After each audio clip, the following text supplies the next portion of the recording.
as I share the breakfast that I made for my family throughout the week. So all week I have been filming our breakfast, whether it was something as simple as fried eggs in a cast iron skillet or this morning's heart-shaped pancakes.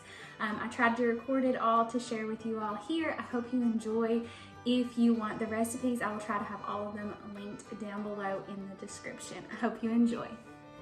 So on Monday, I kept things really simple with oatmeal and toast, but I did have some fun add-ins, so kind of see how I dress up oatmeal.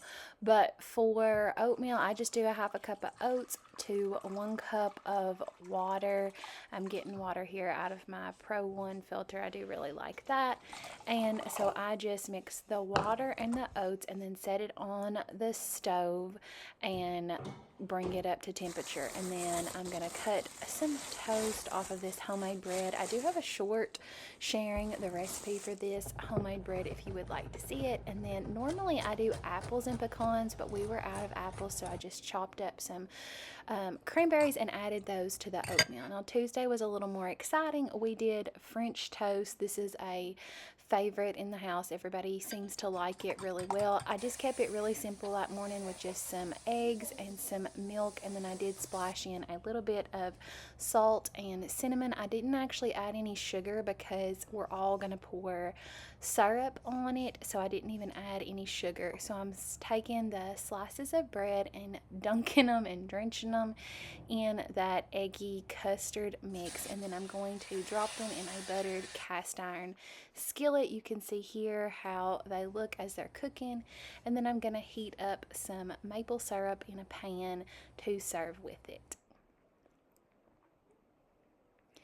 And then on Wednesday, I did sourdough discard scones, and I will leave the link for those below, but basically they are flour, sugar, salt, and I'm just going to stir that together. And then the recipe actually calls for frozen butter, but I never think ahead enough to actually freeze the butter, so I just use some cold butter and cut it up like I'm doing here, and it has worked just fine with just cold butter, so don't be intimidated that the recipe says frozen butter.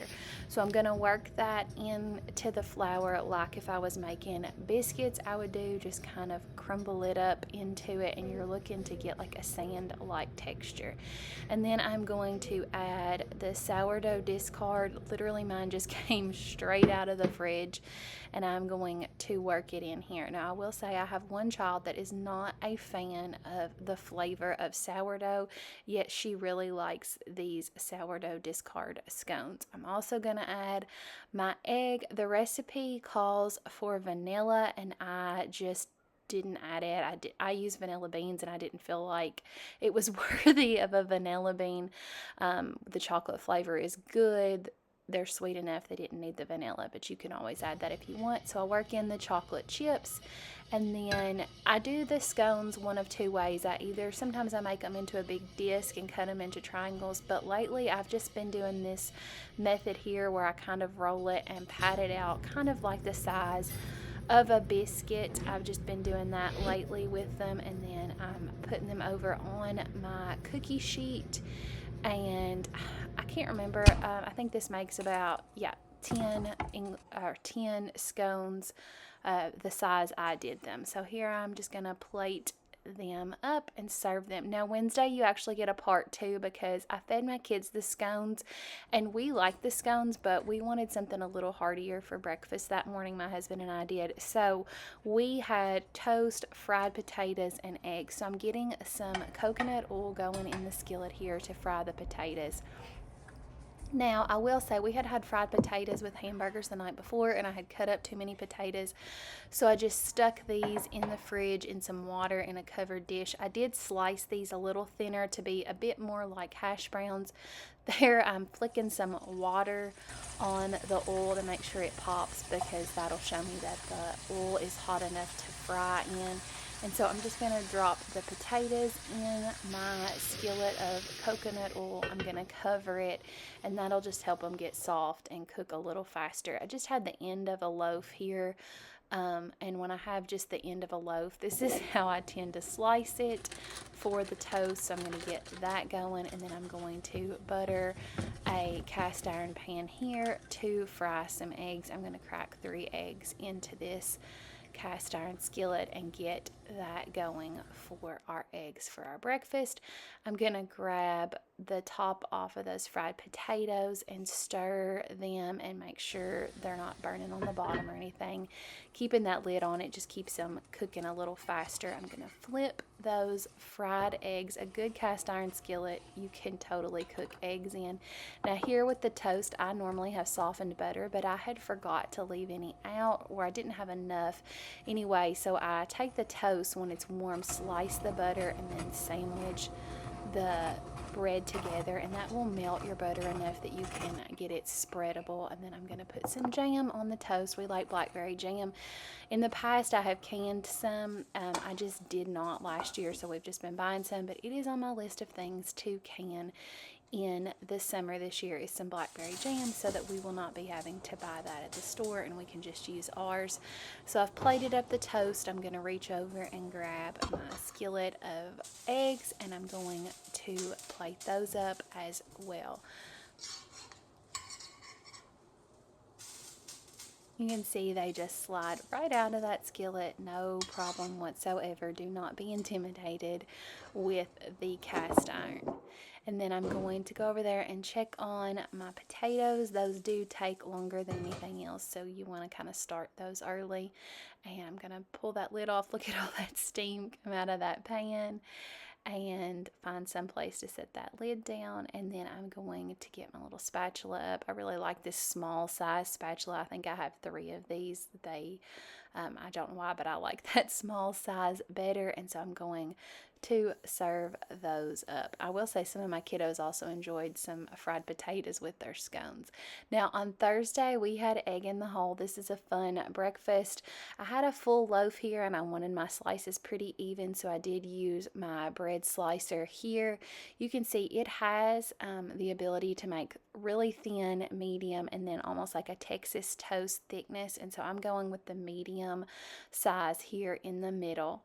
And so I have sliced up my bread for the egg in the hole. I'm going to pull it out, and then I will get my biscuit cutter and I will cut the hole in the middle to drop the egg into. This is a fun breakfast if you haven't had it before. I've heard it called a lot of different things.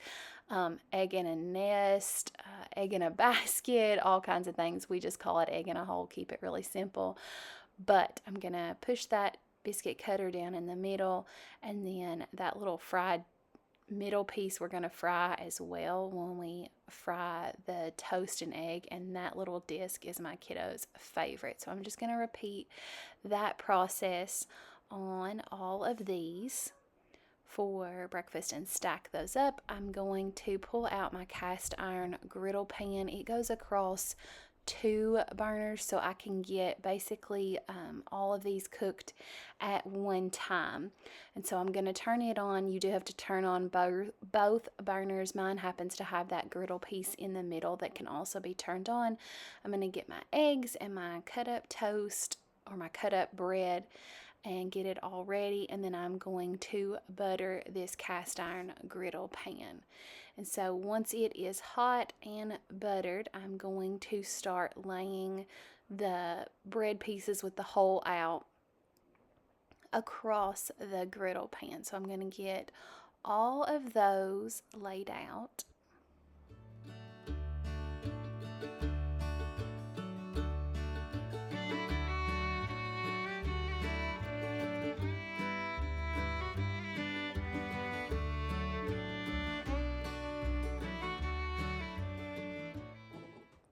Now once those are all laid out, I'm going to crack an egg into the center, into the hole of each of those pieces of bread. And then that egg will cook as the bread toasts.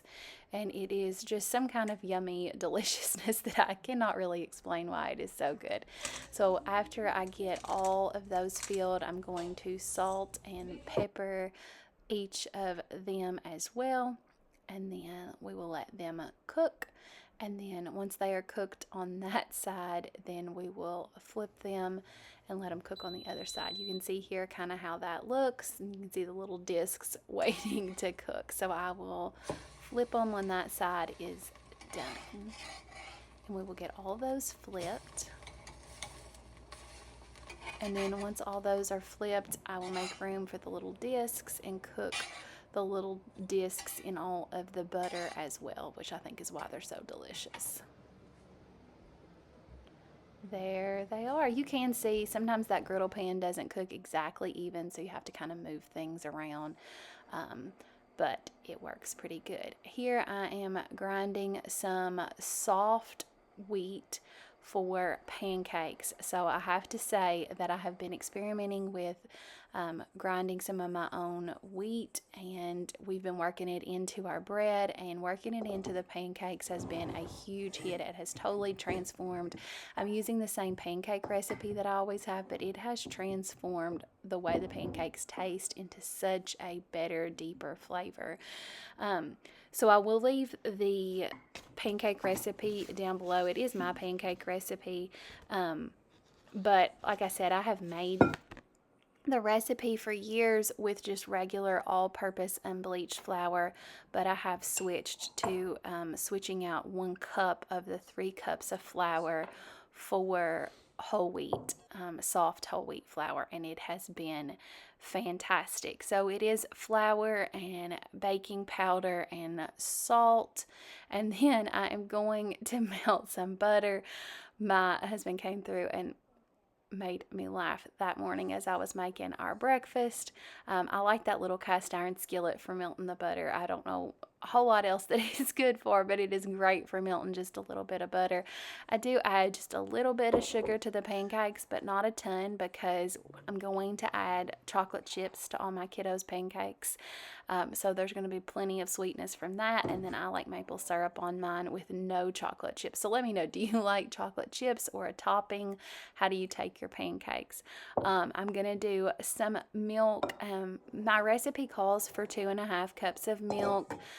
Sometimes I add a little more, sometimes a little less. I find that just varies a little bit, so don't be afraid if you need to add a little more milk. Just splash a little more milk in there.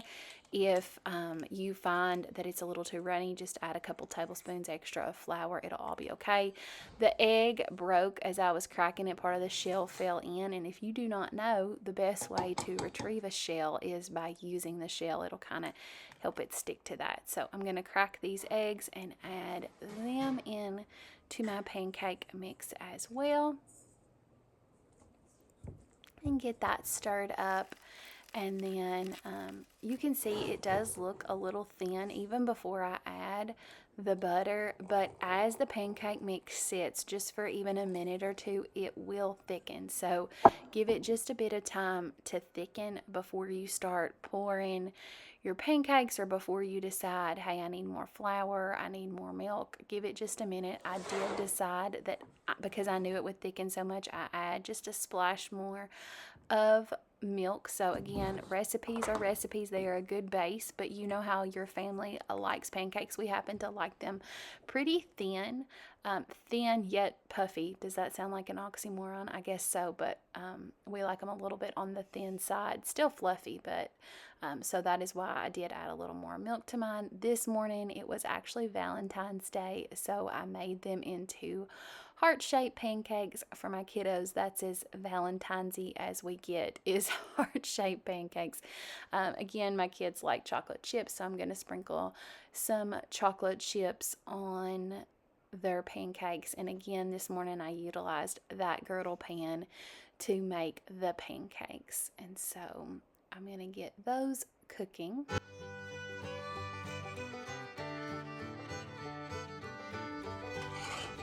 And then pancakes, you probably all know, but as soon as they start to kind of bubble, they are ready to flip over. I've got an overhead shot here I'll show you of some of these pancakes. They are not the most aesthetically pleasing hearts, but my kids were happy with them, so I'm happy with them as well. See the bubbles? So we're gonna flip, and they were good. To join us back as I share more from scratch recipes and life from our home. Thanks for watching.